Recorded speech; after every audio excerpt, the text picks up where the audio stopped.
Allahu Akbar, Allahu Akbar. O mankind, we created you from a single pair of a male and a female, and made you into nations and tribes, that ye may know each other, not that ye may despise each other. Verily, the most honored of you in the sight of Allah is he who is the most righteous of you. And Allah has full knowledge and is well acquainted with all things. As the freedom struggle gained momentum in 1919 during the Khilafat movement and leaders rallied for Hindu-Muslim unity, Imarat Sharia was born to make Muslims stand united as true patriots. In Phulwari Sharif, Patna, through the open gates of Imarat Sharia, millions, irrespective of caste or religion, find relief for their body, mind, and soul. Spread across Bihar, Jharkhand, Odisha, and West Bengal, what we see today as a vast organization has been built brick by brick, a symbol of self-reliant growth. Led by men of faith and conviction, humble and committed, who inspire dedication and austerity at work and ensure the Shariat way of life resolves conflicts and brings in social harmony. Imarat Sharia's passion to serve humanity at the grassroots level is truly inspiring. Through pouring rain, its medical teams work to alleviate pain.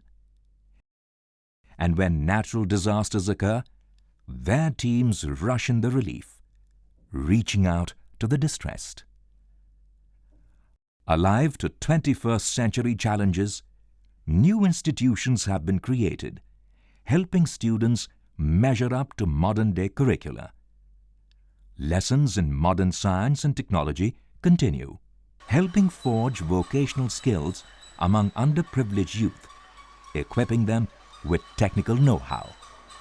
What's also remembered is Imarat Sharia's historic contribution in India's freedom struggle, while adhering to core values of Islam. Visits of heads of state, dignitaries, are an acknowledgement of this unique contribution, as Hazrat Maulana Sayyid Nizamuddin, the widely respected Amir-e-Shariat, has reminded time and again. Nationalist Muslim leaders